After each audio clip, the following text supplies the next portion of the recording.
A'udhu billahi minash shaitanir rajeem. Bismillahir Rahmanir Rahim. Viewers and listeners, Assalamu alaikum. I hope you are well and are benefiting from our videos. Dear viewers, the incident we have brought to your attention today is not very old, and it is a strange incident which, if viewed on scientific and rational grounds, is impossible for it to happen.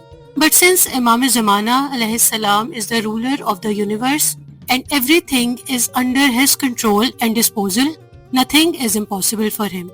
So viewers, let's go to our video today, in which we are sharing a true incident and miracle which Ayatullah al-Uzma Muhaddis Noori has stated in his book Healing and Surviving the Imam of the Age, with reference to the book Meeting with the Imam, that Sheikh Ismail Namazi states that every year I would take the people of Mashhad to visit the Kaaba and I would perform the duties of a caravan leader. During that time, we would go through the route of Najaf Ashraf, which was a barren desert and bushes. During that time, there were no paved roads. Only a few people who knew about the route with specific signs could find the way, while it was not possible for the common man to travel on that route.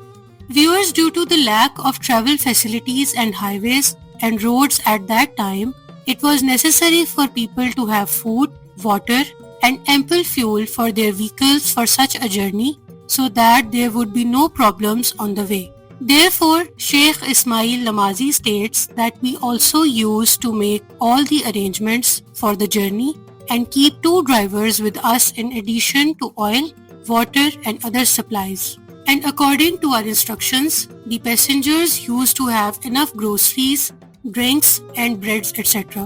One year while we were traveling, we had 2 drivers with us as usual.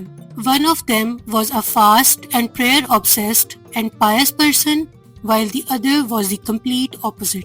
Coincidentally, one day at sunset, that unpious driver was driving. It was getting dark. We told him that it is getting dark, so we could stay here and spend the night and start our journey again in the morning. But he ignored us and kept driving. At that time, we were in the middle of the desert. After driving for some time, when the darkness of the night spread well, then suddenly he stopped and said, "Now I don't understand the way forward." We all got down and stayed there all night. When the morning light spread, it became clear that we had come on a completely wrong path and had lost our ways. We couldn't move forward because we had no idea from which direction we have moved from. I told the passengers to get into the car. Then I told the driver to go 10 farsakh to the west. Then if you do not understand, then 10 farsakh to the south. And if you still cannot find the way, then travel 10 farsakh to the north. Maybe in this way we will find some clue to the way. Farsakh is an old Persian unit of distance, roughly equivalent to 5 to 5.5 kilometers. It is considered as a standard unit of measurement in Islamic and Persian cultures. The driver agreed to my advice and started traveling. We wandered around in this barren, vast land and wilderness for a long time, but the way could not be found, and in this way the whole day passed and night came. We ended our journey and camped there and spent the night. The whole next day was spent wandering in this wilderness in the same way. But despite these 2 days of humiliation and anxiety, we could not find any way forward or backward. Now we had run out of fuel for the vehicle, and that is oil. And drinking water was also very scarce, to the point that it was almost completely gone. That night, I cried my heart out to Allah Almighty. The next morning, the water had completely run out and our lives were at stake.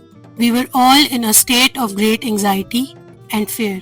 I told the passengers, "Come take a vow that if Allah saves us from this desert and takes us to our homeland, we will distribute whatever we have in the way of Allah." Everyone agreed with me and we surrendered ourselves to fate. The observer Sheikh Ismail says that time passed and it was almost 9 in the morning. I saw that after a while it would be hot and we would not have water.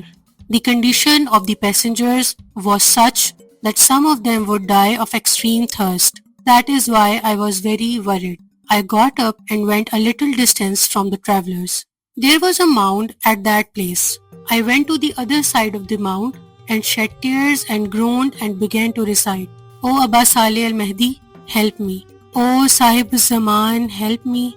O Hujjat ibn al-Hassan Askari, help me. I had my head bowed, tears were falling from my eyes onto the ground. Suddenly, I felt the sound of someone's footsteps. I looked up and saw an Arab man with a line of camels, and he was passing by me. I called out to this Arab, Sir, we have lost our way here. Guide us to the path. When I addressed him in this way, he sat down his camels and came to me and greeted me. He addressed me by my name from himself and said, Sheikh Ismail, do not worry. Come with me. I will show you the path. Then he took me to the other side of the mound and pointed to one side and said, Look, go this way. After traveling for a while, you will reach two mountains. When you pass between them, turn right and go straight and continue traveling. You will reach the path at sunset. Sheikh Ismail Namazi narrates that I said to this Arab man, Sir, we will lose our way again. Saying this, I took out the Holy Quran from my pocket and said, I swear by this Holy Quran, don't leave us to this path. This Arab man told me, there is still 10 hours of travel left to reach the Sheikh Ismail path. I insisted on him a lot and kept swearing at him. On this day, he said, okay everyone, get on board.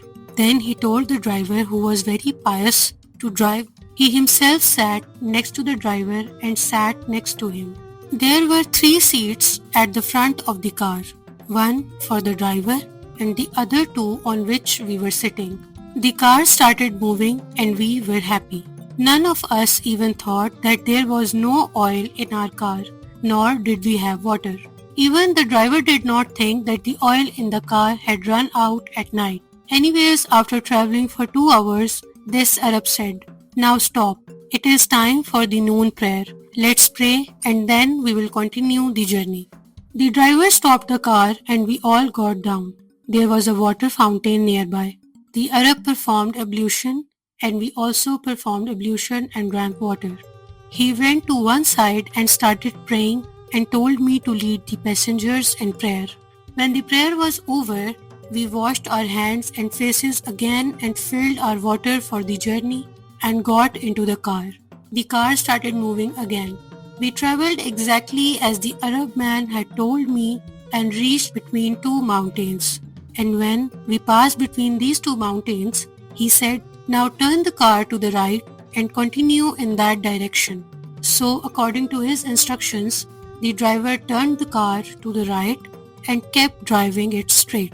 We continued until sunset and then reached the right path. During the journey, the Arab man spoke to us in Persian and asked me about the well-being of the scholars of Mashhad. He praised some of these scholars and said that the conditions of so and so will improve in the future. We told him that we had vowed on the way that if we were saved, we would spend all our belongings in the way of Allah. When we reached the main road, we stopped and happily got down from the car.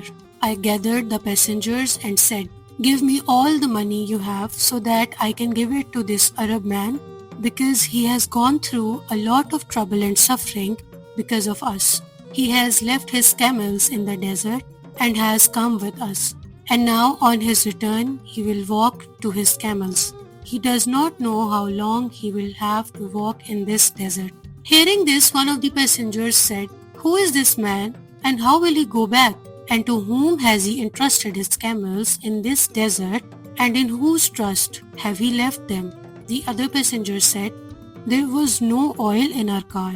How could the car have been running without oil from morning till sunset? When these words were said, we felt that as if the veil that had fallen on our minds and the scene before our eyes had changed and our own consciousness has returned.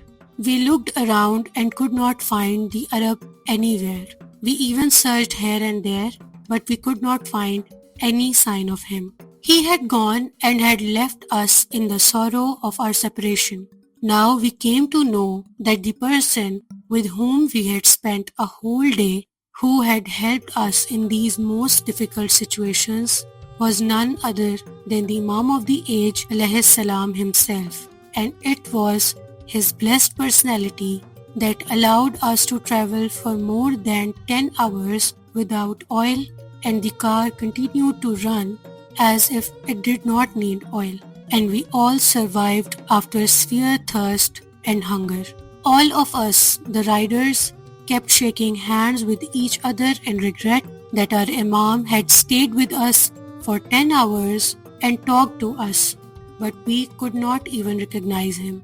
After describing the audience to this point, Grand Ayatollah al-Uzma Muhaddis Nuri states that this incident teaches us a lesson that one of the signs of Imam of the age alayhi salam is that all the temporal affairs, that is the powers of the entire universe, are in his hands. He reaches the caller in every era wherever he calls. Calling with sincerity and a true heart is the first condition for meeting them. But if the caller is lazy, that is, does not call on him with complete faith and complete certainty, then what is the fault of the master of the house, the Imam of the time?